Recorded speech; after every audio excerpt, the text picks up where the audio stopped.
Welcome back to this episode of Romance Scam Rebellion. Most people who fight scams never planned on making it their life's work. For Kathy Waters, it started with a simple question. Why was her mother's friend sending tens of thousands of dollars to a man she had never met? That question led Kathy down a rabbit hole that would change her life forever.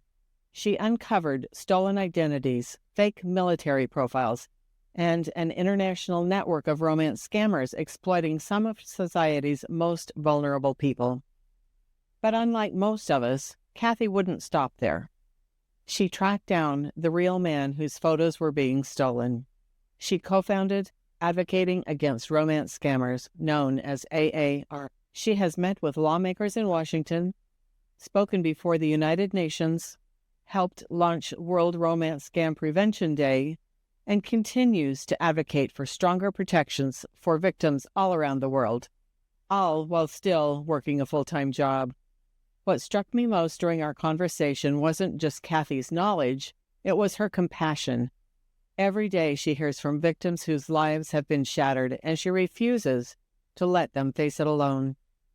In this episode, we talk about the realities of romance scams, why social media companies continue to struggle with fake accounts, the fight to reform Section 230, what needs to change in Washington, and why education alone isn't enough. Here's my conversation with Kathy Waters. Miss Kathy Waters, I really appreciate you being on this podcast. Can you start out by telling us a little bit about your life prior to when you started into this scam world? Sure, yeah, I'm glad I'm here. So before I work at a hospital, I worked as a social services director for 7 years at a skilled nursing facility. Pretty much my niche. I love working with the elderly community, and it kind of has my heart. So I've got a family. I'm married. I've been married almost 30 years. I've got twin girls that are both 20 years old. And I mean, I guess, if they're twins, they're going to be the same age, but, and really, I just kind of lived the basic life. And, I went from being a social services director to moving on to a big hospital where I started working in, orders for home health and hospice patients, getting them set up at skilled nursing facilities. And I didn't have that one-on-one contact as much anymore with residents at skilled nursing facilities. And I really missed that. And, not knowing how I was maybe going to fulfill that in my life, because I'm a very big people person, and being stuck in an office after that, it was just really wasn't that good health-wise for me mentally. I was kind of getting a little bit down. And anyways, okay, so getting to my how I got into this too was my mother's friend was scammed. My mom was telling me about a story that she about this guy that had been talking to her in the military, getting ready to retire. And he proposed, but he wasn't going to bring the ring until he was going to see her in person. And, I told my mom, gosh, this all doesn't say, oh, of course, like they say, too good to be true. Yeah. So Thanksgiving comes around, and her mom had just passed. And so she really didn't have anywhere to go for Thanksgiving. So I invited her over. And she was talking to us about her new boyfriend, and she showed me his picture on Facebook. And so I remembered his name, and his name was Ross Newton. And I started looking it up later on that night because, like I said, I knew something wasn't right. And so I found his picture. He's in his military uniform. And when I blew up the picture, I noticed that on his name badge, it said either Lenny or Denny. It definitely wasn't Newton. So I started doing a little research, and I typed in just Army Man Denny is all I put.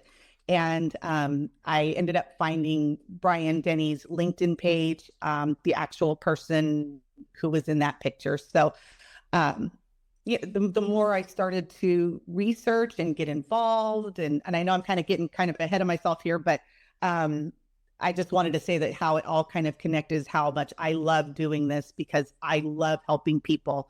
And just come to find out, a lot of the community is more of an elderly population. And anyways, and that's just where I am now today. So that was just kind of a background and how I'm kind of here and so involved, and why I'm so involved. Yeah. So How long did your mother's friend's relationship go on with this guy? It was about, I would say about, I think about 5 months. I'm from when I told her. I started sending her pictures of multiple accounts of the same, of Brian's same pictures. That here's another account, here's another account, here's another account. This is not, you're talking to a scammer. You're not talking to the real person. I found the real person. Talking to, I'm pretty sure she did a little bit after, of course. So maybe it could have gone on 6, 7, 8 months. Did she lose money? She did. She lost between $35,000 to $40,000.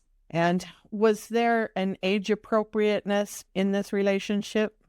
How do you mean? Like she had to have been older than Brian, right? I mean, could you see that right away that your mom? She was older. He was about, I think, 60 to 62, I believe. She had just retired. She was a nurse. And like I said, her mom passed away, left her quite a bit of money when she passed. And it just all, it was the perfect ingredients to a romance scam. But so I would say she was about 10 to 15 years older than Brian was at the time. Okay. Because it seems like that happens quite a bit. The guy who scammed me was supposedly 12 years younger than me. And so I don't know if that's a thing. If I would like to find out the psychology about that. Do women fall more for men who appear to be younger than them, or does it matter the age? I know this guy was always telling me age is just a number, because I would kind of freak out about it. So your mom's friend, she's still around. Oh, yes. What's her state of mind these days? How long has it been? So since then, it's been almost 10 years. I'm not in contact with her anymore. So it kind of got a little rough. She really believed that the scammers worked with Brian because they knew way too much about Brian, which was not the case. I mean, everything is online now, and what's not, they'll make up. Right. And so, and that was maybe about 2 or 3 years after I had told her. So, I mean, I don't believe she was still talking to him, but she still truly believed in her heart that there was still a connection between the scammers and Brian. She understood that there was two different people, but it was very hard for her to understand the manipulation of how deep it was. So we kind of separated ourselves, broke ties, and did she resent you for that? She never said. I don't think she did. I remember when I was going to meet Brian for the first time in DC. We were going to go talk to lawmakers, and we were actually being followed. No, it was the second time, I believe. We were being followed by a news station, and they wanted to interview her, and she agreed. And when they walked to her doorstep and knocked on the door, she opened the door, and Brian wasn't there. And she said, "I thought Brian was coming." And they said, "Oh no, we're meeting Brian in DC with Kathy." And she became very upset. I think she really thought she was going to be able to get that connection. And then that same night, she started text messaging me about how Brian is not going to meet me there. There is no such thing as Brian. So it was still very hard. And I mean, and we had already gone to a meeting with Facebook. And so, I mean, I knew Brian. I knew, he's a real person. And I tried to tell her, and it was just, it was very hard. But I don't think she ever had any hard feelings with me. I think it was just more of trying to comprehend what actually happened and how it actually happened to her like that. It's a lot, you know. I mean, it takes a long time to wrap your head around that some people can be so evil. Yes. It's and you think all of the little things that go into this scam that makes it so real, and how they're just professional, like a professional plumber would come in and take care of yourself. This is a professional scammer that's, trying to scam individuals. It's and not understanding that you just get blindsided by this stuff. Right. Absolutely. So tell me about the meeting between you and Brian, your first meeting. don't imagine that he was all that excited to hear from you for some reason. Maybe he was. Probably not. I messaged him on LinkedIn and I said, pretty much I think what anybody would, a family member or friend, I've got a friend of mine that I believe is being scammed. I think they're using your photos. Can you please let me know if you've heard of this, or, at least let me know that, this is what's going on so I can confirm it with her. And a couple of days later, he responded back to me and he did tell me that, yes, this had been happening. He'd known about it for about 6 months. He's been trying to educate people in the meantime. He's been trying to get his accounts down off of Facebook, because at that time, that's all he knew was that it was on Facebook at the time. And he's like, nothing's working, nothing's happening. So then I sit and stew about it. And I'm like, how can people be so evil? Like you said, how can this happen? And how can nothing be done? Or what is being done? I had no idea. You hear about the scams, and I'm just like every other person who hasn't been scammed, that's not going to happen to me. I don't need to learn about it. I know about frauds. I can recognize that. I would never say that to, today. No, me neither. Ever. So the more I started looking into it, he said, Kathy, you can look up Mike Denny, Steve Denny, John Denny. You're going to find my picture, because I was only looking after he told me that, for some reason, I was just looking under Brian Denny. And I'm like, I'm finding a ton of these accounts on here. And he's all, you can look up any name. So I did. And I started documenting and reporting them and sending them to Brian to report them. And I said, you know what? We need to make a report about this. And, how can this be going on? And does the social media company know what's going on? I mean, it's just how naive I was at the time, because how could any company allow this to happen over and over and over? And I'm just thinking, like, right now we're like have a couple hundred fake accounts of Brian, but how could this be possible that all, 2 fake accounts, of Brian are up there? It's the same picture over and over, and here we are years down the road, and thousands, if not millions, of fake accounts are up. They're very much aware of what's going on. And I really like Brian because women really like him, right? I mean, they're not taking any responsibility for anything. They're not helping the situation.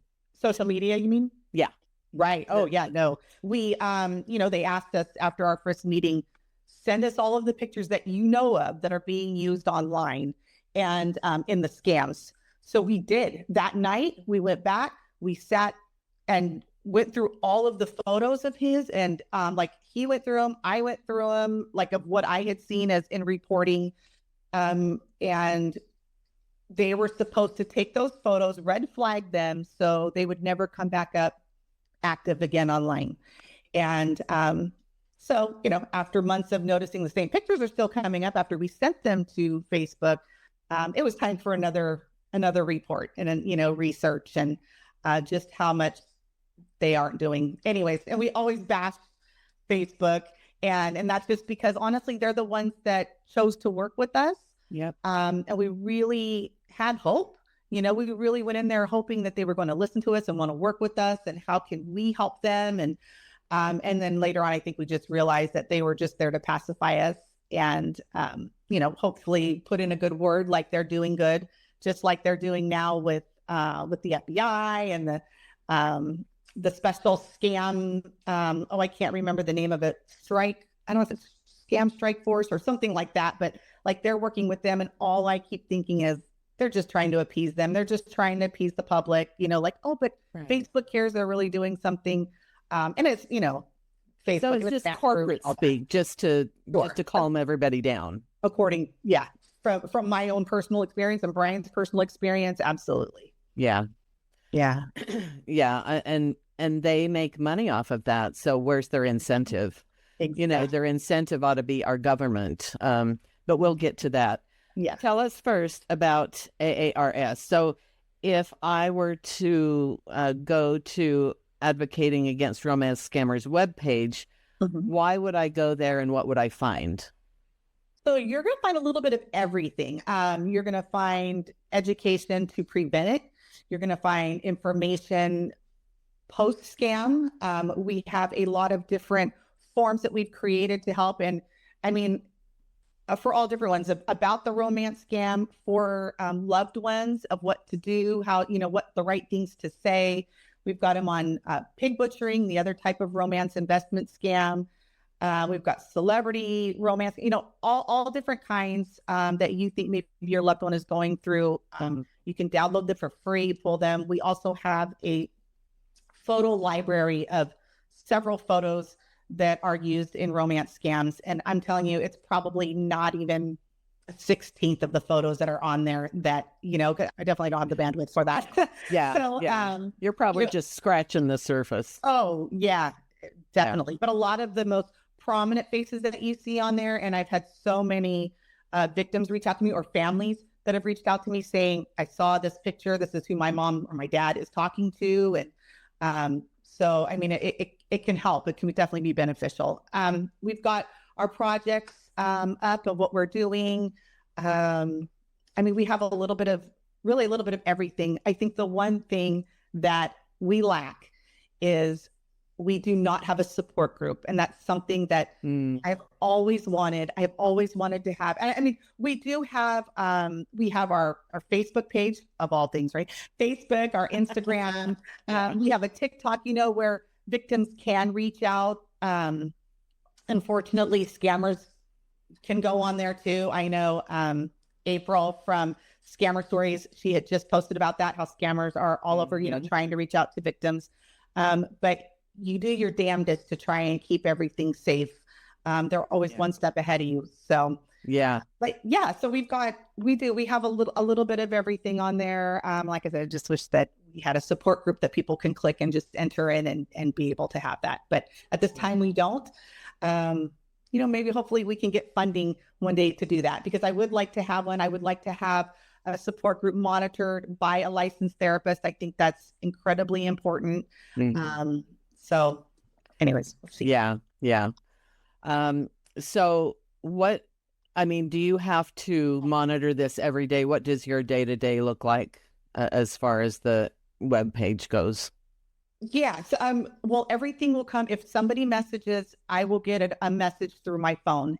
Yes. And then that's, then I'll correspond with them that way, or any messages that come through, any of my social media accounts, I get them, through my phone. So, okay. So it comes directly to you. It does. So I will put the website in the show notes. And I know that from what I heard yesterday, that Brian said, there's kind of a scam advocating for you, YOU, versus advocate.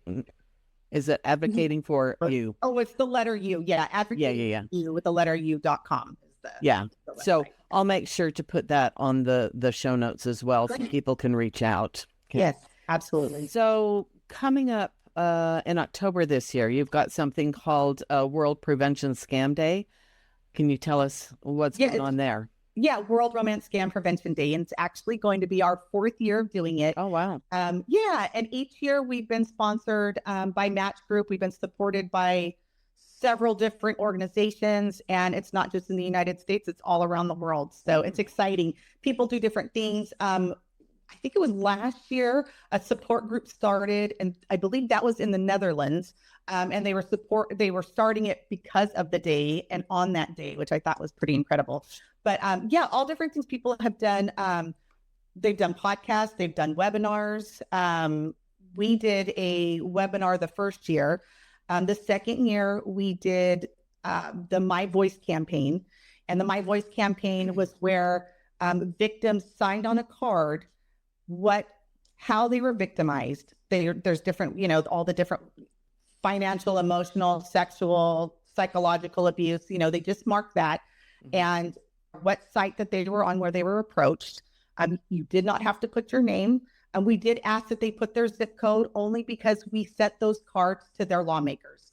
And we want one of the lawmakers to see how many of their constituents were being affected. And so when we did that, the following year, we were able to get some meetings with their lawmakers and go in there and tell them about their constituents. And this is what happened. And here are their cards. And some put their names and some did not. And so I was proud of every single person who filled out a card because that's huge. That's huge for them, I'm sure so, it's hard to do. Yeah. Very, very hard. Mm-hmm. Yeah. So the only thing with that was when we went in there to talk about it, it was the lawmakers that we went to talk to were not necessarily the lawmakers on the correct committees, where they would be the ones that would create any kind of bills for the safety of platforms. But it still gave them that education, because you'd be surprised when you go in there and you sit down with them in the offices, and they all relate to the romance scams as the show, the Catfish show that was on MTV. Like, no, it's completely, yes, I mean, it's definitely a type of scam, romance scam. Right. But what we're talking about is completely different. Let me show you the numbers. Let me tell you, how much money came out of your state because of how many victims reported. And according to the FBI, it's usually less than 10% that actually report. Actually, they think it's more closer to 3%, but I've heard. Yeah. Yeah. So do they get it after that? Do you think? Some do. You get that feeling like when they start asking questions a little bit more in depth, then you're like, okay, we've got them. They seem pretty interested, which is great, because then they can go and they talk to their fellow office people and in the different offices, the different lawmakers' offices and stuff, and say, hey, can we work together to build something? Because that's what they like to do. They like to work together, especially on the different aisles, because it's a bipartisan issue and affects everybody, right? So yeah, some of them do get it. Some of them just need to be there to meet with constituents, because I know that they probably have to meet some sort of quota saying, we've met with these people about these projects. But a lot of them, and especially the ones that aren't in the right committees, don't move forward with anything because it's not in their appropriate committee. But they can talk to the others that are, which is good. So then the following year, that's when we met with more of the lawmakers that have to do with the appropriate committees. And so I mean, there's things happening out there. There are new laws, there are bills that are coming out. We just haven't seen anything really be signed into law yet, unfortunately, for the safety of platforms. Yeah. And talk to me about, there's a Section 230. Can you tell all of us what that is and what's happening to try and update that? So it's called the Section 230 of the Communication Decency Act. And it was created back in, let me think, 2000 and now I know it's 30 almost years ago. I was going to say it's almost 30 years old. I do know that. So, and it was just to keep every single person from going on social media and suing for any little thing that was posted online, suing the companies. They wanted to make sure that social media companies could flourish, and they can't if they're constantly working on, being sued and at lawsuit battles and stuff like that. So this law was to protect them, that whatever a third party posts is not the social media company's responsibility. All a social media company is a billboard. And if I'm the person that tacks on my business card on that billboard, that's my responsibility. That's not the billboard's responsibility. So that was how it was supposed to be. Because social media was so new, I don't think they realized that how much was going to be done online crime-wise, and how people were going to use this as their hub for criminal activity. So, and I think it was 96 is when it was so that would be 30 years ago. Yeah. And so it's only been amended one time, and that was for human trafficking for children. And that was human back trafficking. in 2018. So wow. Yeah. So, and to this day, that's why so many lawsuits are thrown out, is because people go in there, they try and sue the social media company for maybe a scammer coming in, trying to talk to them, getting all of their information, and they're not responsible because this law is in place saying that. So, and I agree. I think, they need to be responsible, of course, for part of it. I'm not saying all of it, right. But when you look around at every scam that's completed on social media, it starts from a social media company. So it's not, right. Right. Yeah. And mine was on LinkedIn. Who knew that LinkedIn was not safe. Yeah. I mean, I certainly didn't, obviously, or I would have been more careful, but I had no idea. And that they're coming out of like Words with Friends. And, Yes. I mean, basically any place that's got a chat in it, right? Exactly. Yes, exactly. Yep. They're just like cockroaches coming out in the dark. They really are. It's like, when are these guys going to go away? Well, they're not. They're still getting tons of money, and it's, a lot of them are these people that say it will never happen to me. And that's when you let your guard down, you don't have your walls up. You got them down because you don't need to, educate yourself on that, because you already know everything. We don't.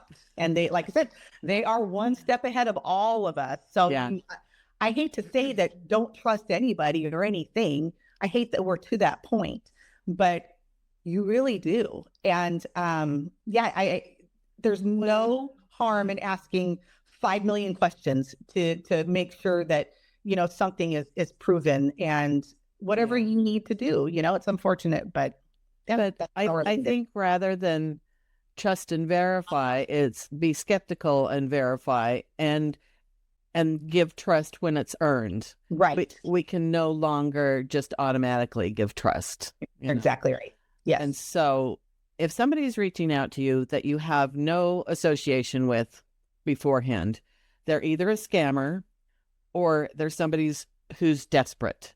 I don't think there's any other option. Right. And I really, you don't want to be like that, but you don't want to be associated with either one of those people. So don't even respond. Right.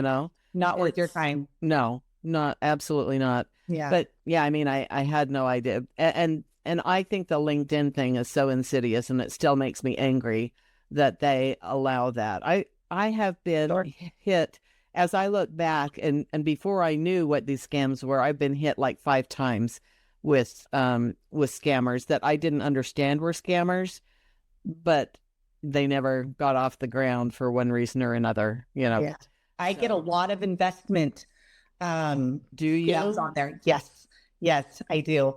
And I know that a lot of people use AI photos, but that's one of my first things, like, okay, they're using an AI photo, so let's click in to see what they have to say. And it's a lot of investment stuff. And I just don't move forward with it. I don't even ask them any questions. Do you respond to them? No. Okay. I do not. No. Because they don't know if how are they trying to reach you? Is it email or text or? It's through LinkedIn. They'll through LinkedIn? Through LinkedIn. Yes. Yeah. Okay. I had one of those recently, and it was weird, and that didn't go far at all. Yeah. Good. Yeah. Yeah. Oh, you also have a connection with Operation Shamrock, right? I do. Yes. Tell me about that. So, well, I reached out to Erin when I saw some of the stuff that she was kind of working on. And that's when she was still working as a prosecutor for the Northern California, Santa Clara area. And, I reached out like, hey, this is so great. Let's talk about this, because she was looking at the pig butchering, which is, the investment romance scams. And that wasn't my niche at all. So I wanted to learn about that. I had no idea about crypto, how it worked. And, of course, she's the guru in it. So we built a relationship, started working together. She was talking about Operation Shamrock. I joined her group as a co-lead for their victims area. And the only thing I had to stop working with her about 6 months in is because I just had so much on my plate with my advocacy, and I felt terrible because, I wanted to see this all the way through, with everything, and help build it for her, and, just work together with her, and as part of in her victim section. And I had to step back just because it was just too much. And no, to this day, we're good friends. She's amazing. I mean, she does amazing work. So no, I love Erin. I mean, there's only so many hours in a day. There is. You're right. You still have a day job now? I do. Oh, yeah. I still work at the hospital. It's a full-time job. And I do the advocacy in the morning. I do a lot of my calls and stuff before I go to work in the morning. I'll do stuff on my lunch break. I'll take my computer to work and do some stuff. And then, I'm on it a lot of times after work. So I'm trying to learn that when I take a vacation, to take a vacation, but I'm not going to ignore my messages when they come through. If a victim needs to speak to me, I'm just not. Yeah. So, I hear you. Yeah. I actually went on a vacation for the first time in a long time, just a road trip down to California with my sister to go visit my cousins and stuff. But it was, you realize that you really need it. You don't, it's not just a nicety, but you need to get away from this stuff because it's so heavy. It's very heavy. It is very heavy. And, when a victim reaches out to you, they tell you the story like you've never heard it before. And as an advocate, you have to respond kind of like, you respond that you're the professional and you know what they're talking about, you know what's going on, but you cannot be like, oh yeah, I've heard that before, or, this is nothing new, or because it's all new to them, it's all fresh for them. And so I think that's kind of heavy on me, is because you see it day in and day out and nothing's being done. We can all do as much education stuff as we can, but we need laws in place that's going to help prevent this, and it's going to make these companies somewhat liable. So then they'll step back and be like, oh, we need to do something about this, or they're going to kill us in our pocketbook, because that's what they think of is what's in there. Oh, yeah, absolutely. Yeah. That's actually why they won't do anything now, is because it's going to hurt them in their pocketbook. Yeah. So, and I know Brian had told the story about when we went into the meeting and the guy took us into the office and he put his keys on the table and there was a Facebook key fee. And I look at Brian and we're like, yeah, we're not getting anywhere with this office. Did you guys ask him about the key? No. And, I wish I did. Oh, it looks like you're a Facebook fan, well, let me tell you something is what I should have said, but I did not. Yeah. That was like one of our first meetings. It might have been the first time we ever went to DC too, was during then. So you're trying to put your best foot forward and not irritate them. Ruffle the feathers. Yeah. The rubber feathers. Yeah. At this point, I don't know if I care about not ruffling their feathers. Not that anybody listens not to anymore. Me, No, not anymore. We don't care. You did something for the UN as well. Can you talk about that? I did. Yes. They asked me, and that was a couple of years ago. They asked for me to just speak on behalf of our advocacy. And I actually was I spoke for victims. I was kind of shocked that I was the only one from the United States that was on that. They had people in person and they had people on the call. And unfortunately, I could not go. I just didn't have the time to take off at work. And so I had to do it. And there were several of us that had to do it via video. Phone. Yeah, video. Thank you. And but it's something that I'll never forget. I thought it was truly incredible to be a speaker with all of these amazing people. If I remember right, I was the only advocacy. There might have been one other advocacy from a different country. But everyone else worked within the government of their country. So it was pretty fascinating. Wow. I truly enjoyed it. And I get invited now to go to different things or listen in on different things, which is nice. So it's nice to get your foot in the door so people can hear your voice and know what you're doing. And so, and what came out of that was a big paper on fraud in regards to social media companies. So pretty fantastic. Well, I'm looking forward to the day when we do more than just create a report. I mean, not that that's a bad thing. I mean, baby steps, right? Well, that's what I was thinking too. I was like, wow, the UN is bringing everybody together because they recognize this problem. And so many other countries, and that was the other thing too, like you got to listen to what the other countries were doing, some of the processes that they had. And I'm like, this is incredible. This is what the United States needs. Where the hell are our people? Right. Where's a representative? I don't know. Maybe other people weren't invited. I don't know. But they needed to be on that call. They needed to be listening to that so, we have other countries that are far ahead of us security wise and for victims in regards to help. So, and Australia and UK being probably the top two, right? Yes, absolutely. And then here's the United States lagging. Yes. What a superpower we are. Right. Exactly. I mean, is it money talking? Yeah. And unless there's money involved, it's kind of like you can't get anywhere. Right. So, but if we were strong enough uh, to bring it down to the voter level, if you don't protect your constituents nationwide, then why should you even be in office? Right. Yes. And we also have to start working with the way that their constituents also think, a lot of people still think that because you were scammed, you had a huge part in that, and that's part your fault. People are just incredibly uneducated in how these scams work. And when we do go to our meetings and we do talk to them and this is how it happens and here's the numbers and, they are pretty like, wow, we had no idea this is how in depth that the scams can go, mentally. Yeah. And April goes in there from Scammer Stories and she tells the story about her mom and how everything happened and how they keep these scammers work around the clock because it's not just one person talking to you, it's usually a group. And so they work you around the clock, to make you to where sometimes you're just so tired you cannot make a sound decision or a clear decision. And it's just all part of their tactics that they do. And people just don't realize, how much is involved in getting somebody to send some money.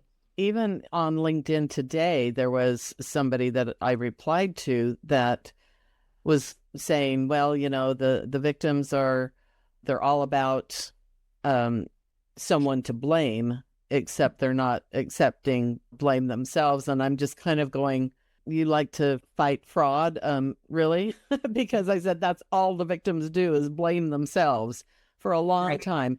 And then you start looking a little more outward and saying, how did this happen? Why did this happen? Well, here's what's going on with Meta. Here's what's going on with LinkedIn and or any site. It doesn't matter. I mean, there's so many ways to get scammed that people are just unsuspecting of that. Right. And we're all wired to trust, I mean, the restaurant owner trusts that you're going to pay them after you get the meal. Sure. If you go buy something on the website, you trust that that product is going to come to your home. So we trust all day, every day, but we just have to learn how to be more skeptical with things that we didn't request. Right. Yeah, because you really don't think that people can just be so evil like they are, that people can actually do. And, especially, I mean, people who get scammed and then you've got the scammers that come back and try and re-scam you saying that they're going to get you your money back. And I'm just like, how can you be so sick to do something like that to somebody? Like that to me is sick. And I understand that, and maybe I should just have a kinder heart, but that people are destitute in other countries and they try and do whatever they can to feed their family or whatever. But there's a right way to do things and there's a wrong way to do things. And to do something like that to somebody to cause such harm, they're causing such harm. And it's not like they don't know what they're doing because they take classes on this stuff. They're trained to do this. Yeah. They follow script, given a Bible. Exactly. So it's very hard for me to have a kinder heart like that, to think so. Well, I mean, but then you've got the human trafficking part of it too. And I just had a couple of episodes with a couple of Africans that were trafficked into scamming Americans. And it just broke my heart. I mean, these people, they're unsuspecting when they're picked up. They go and they're imprisoned basically and tortured if they don't do what they're told to do. And if they're lucky enough to escape and get back home, then they're ostracized from their friends and family because anybody leaving the country to go work is expected to bring something back. Right. And they come back destitute with nothing. And so nobody wants to talk to them. And it's just like, they're a throwaway. Right. And that's so wrong. So I do have that feeling of empathy for them. Yes. At the same time, I'm not the one they need to be talking to because somebody just stole all my money. Right. Right. Yeah. I mean, and they've got their bosses that. Yeah. that's your they're brutal. You need to go. Yes, exactly. Oh yeah, and those victims that you're speaking of are victims. They are victims of this crime as well, and it's awful that they're put to do something like that, and they are now going to have to live with the rest of their life thinking I harmed this person, because they do know they harmed that person. So it's a whole different type of victim, type of scam, and type of so there's the kind that I am that had their money stolen. There's the kind that they are that they had to do that to survive. Then there's the kind like April. She was a victim because she didn't have a choice. You love your mother. You're trying to help your mother. There was nothing that she could do. She was trying, but she couldn't pull her out of it. Right. And then you've got the victims like Brian. Yep. So there's 4 types, actually. Nobody wins except the people at the top of that heap who are perpetrating this crime. Right.